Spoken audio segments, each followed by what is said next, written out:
stands for opposing force, and we're like a node of Jurong Camp 2, which is the Infantry Training Institute of Singapore. We assist ATEC for their evaluations of the units for their ATEC Stage 2s, and for conducting units such as ICTC2 for their company level conducts for ATEC Stage 1, as well as other battalion mission exercises such as their Rotation 4A2 as well as their 5B1.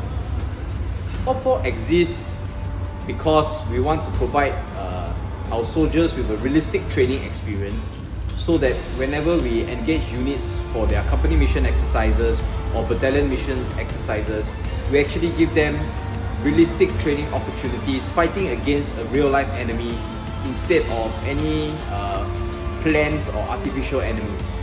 I think it is very important that we make troopers understand the importance of the role they play as a opposing force company, because it is only 1 out of 2 units in the SCF that has such a function. At a platoon commander level, we'll go out and recce. So all the PCs will recce, I would say, a week or a few days prior to the exercise. We'll all go there, we'll see our objectives, all 3 objectives, and we'll kind of think about where we'll set up. And after that, we go there, the commanders will walk the ground again, and then we will set up defenses according to our experience and how we think that should play out. After the setup, once we have completed, usually it takes like maybe 2 hours or lesser, depending on the mission profile. Once we are done, we'll relax lah. So basically after that, we'll pick up a few chairs, then we'll relax until maybe it's time to deploy to our objectives. And I guess you could say it's very different from other units because we are more slack. We just have to set up conveyors and trenches which are fake, and then we got the rest of the day to ourselves. And then we got wheelchair, we got handphone, style of welfare items, you know. And the food is pretty good too, no commemoration. And the drinks, yes, iced peach tea is the best. So yeah. At night, I normally do OPLP, which means I don't sleep at night. Then next morning, I will just kill the OC or kill the CO and kill the command structure. Yeah, basically, that's my job. Like what everyone said lah, you just go there, you set up your defenses, you set up your obstacles, and then you just wait for the enemy to come up in the most layman term possible. That's what we try to do. Then we just lepak until the night. Then once we wake up, we fight lah. That's it. But sometimes the fire like very small help them lah. Then I feel like sometimes we're very upset, sometimes we're very angry because our fire not playing fair lah. So let's say after the mission ends already, we usually do some recovery. So we will return our II to our PS. We consolidate, we do our equipment check, make sure everything is in order, there's nothing lost. Yeah, usually that's what we'll do. Then afterwards, when we're done with the fighting, then we'll collapse. Obviously, not everyone is cooperative when collapsing because everyone's tired, but that's understandable to a certain point. For a good majority, yeah. For those that never do anything, you all can go ahead.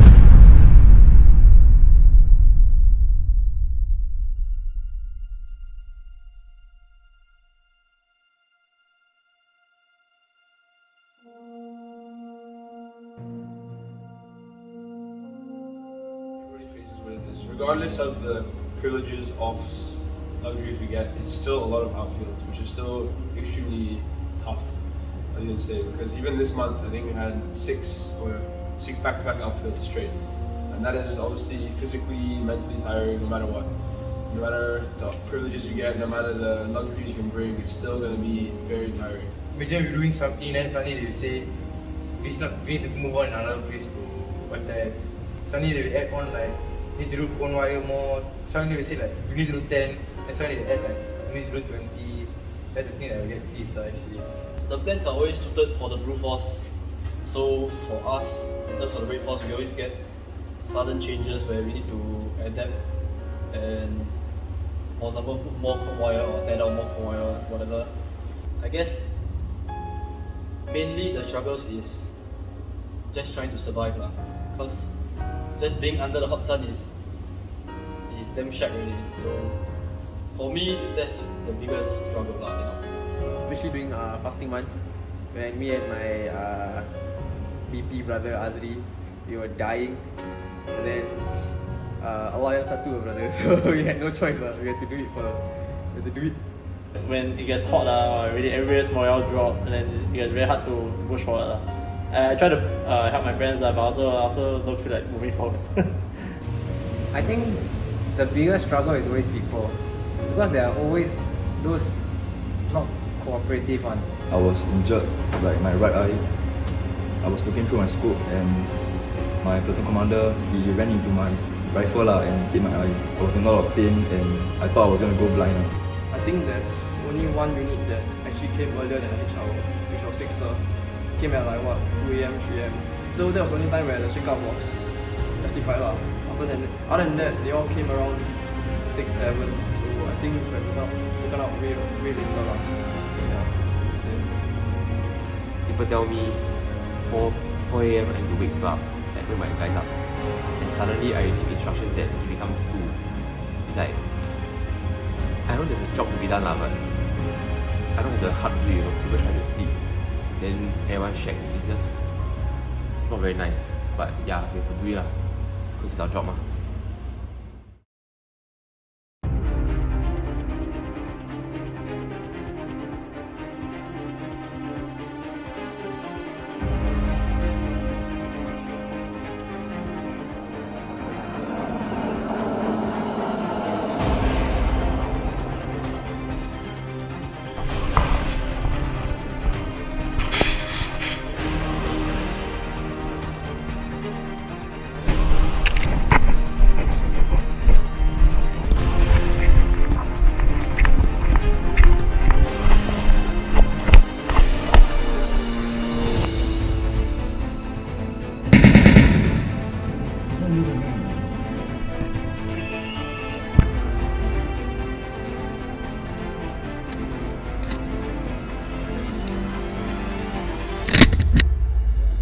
Test fire!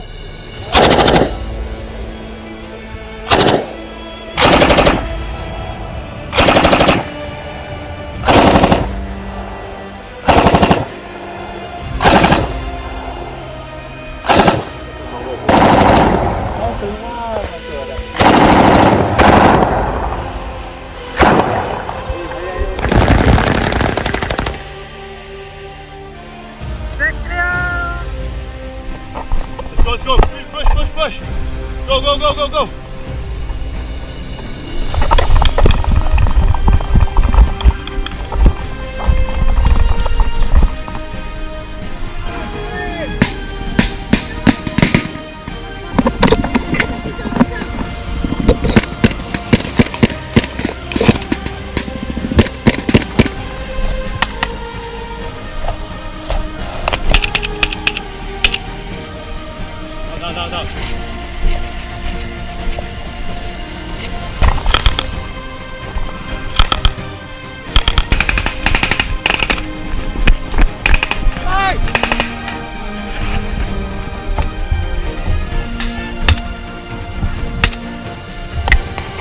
Yes, Go.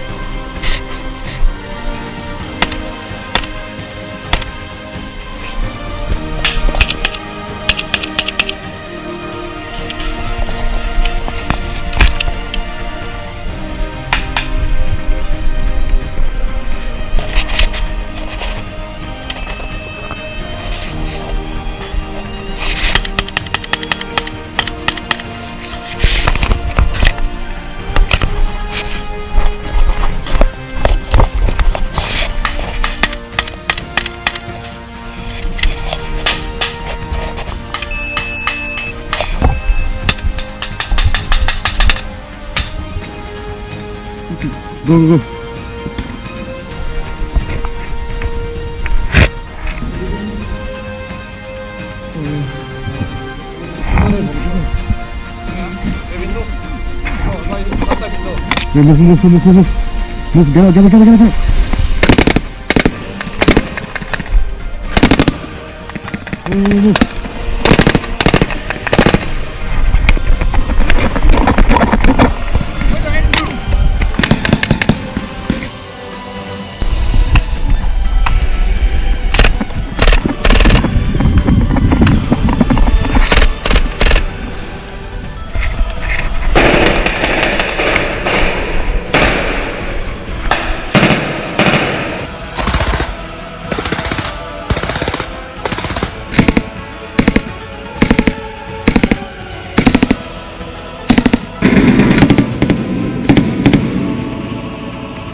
Pandit.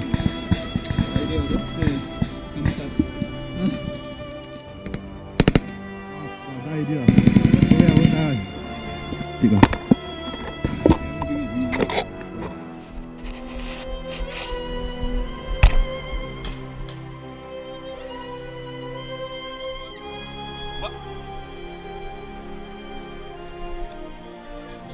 Yeah, Ken. No one dictates our own for fight, Ken. Hit fire.